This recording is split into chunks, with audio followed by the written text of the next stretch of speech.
Hey guys, so I've just pretty much woken up, just done my morning walk, and came into my head last night when I was planning out my day that I wanted to make a little bit of a brief video just to explain, or just to run over, I guess, one, what an amazing year that I've had, and a thank you message to everyone that sort of supported and came along for the journey a little bit on my YouTube, so thank you very much for that first off.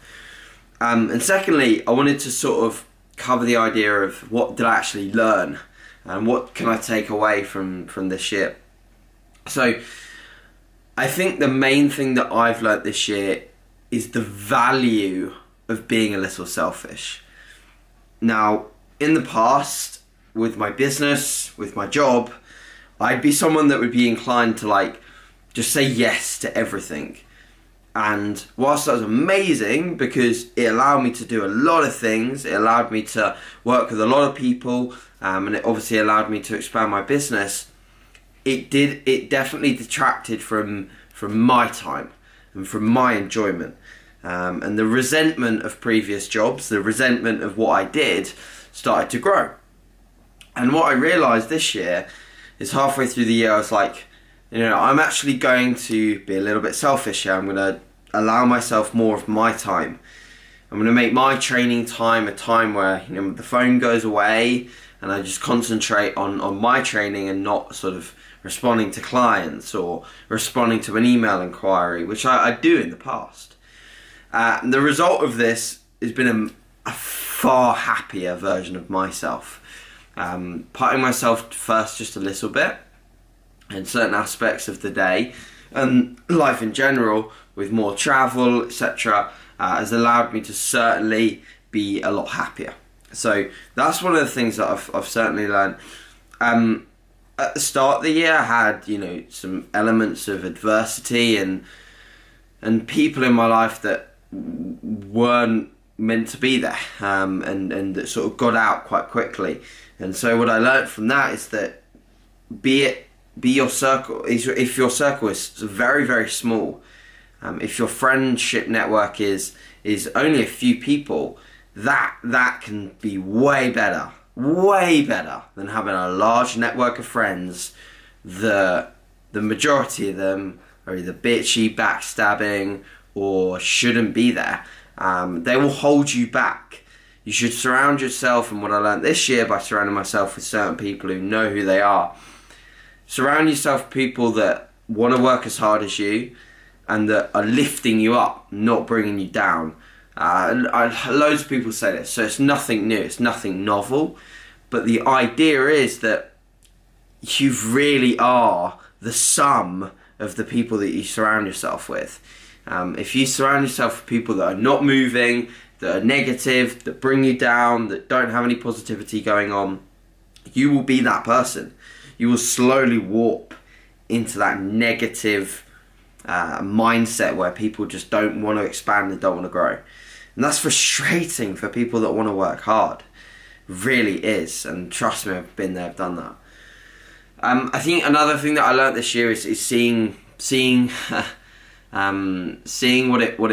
it actually means to go through periods of true suffering, and dealing with things that are really, really tough. I won't go into huge detail on this video because I purely don't want to. There's elements of my personal life that I don't want to share, but I've seen people close to me go through things that are way more difficult than a bodybuilding prep and then a calorie deficit. And whilst a bodybuilding prep, in my opinion, is still definitely a difficult task in some elements, it's really, it is what you make it. And it's as hard as you want to make it for yourself. If you say to yourself every day it's going to be the hardest thing you've ever done, it will be the hardest thing you've ever done. And that's not enjoyable. It's not an enjoyable way to look at it. There's always someone out there that's going through something more difficult than your bodybuilding prep. Always. Bottom line. No matter how horrible your calories have to get or how high your cardio has to get, there's always someone out there that's dealing with something more serious. If you put that in perspective and you manage to actually understand that, you can, in your head, make your prep as breezy as possible. So please take that if you're looking to prep in 2018. I learned the power of reverse dieting. I learned the power of trusting my body, and obviously working my calories up slowly at the end of my prep, finishing prep on more calories than I actually started prep on, with, you know, my conditioning obviously at stage level, made me realise the benefits of once you've done the work, you can now exit and start building up the calories. And I learned a lot about prep, and I cannot wait to put that into my 2018 clients. I learned a lot about myself in terms of where I can take myself physically, how I can push my own body, push my mindset to the next level. And I learned that even when I'm out of shape at 40 pounds above stage, I can get myself in shape, which is pretty cool, because a lot of people, they struggle with that part. And for me, I know that if I push my body weight high in my off season, I know I'm going to get in shape, because I'll do it. I'll do whatever it takes to bring it back down. But I also learned that maybe I started a little heavy, and it would be a good idea to potentially start a little lighter next time. But yeah, I think this is probably like some of my top things that I learned this year. I also learned how amazing some other people are, how amazing it was to be a part of the UK DFBA and the WNBF as federations, and I learned a lot about sort of where I see myself in the future, which is amazing. I think that's a really big revelation for me, and has opened up my eyes to where I want to be in bodybuilding and when I want to get there. And the directional feel of that is incredibly motivating.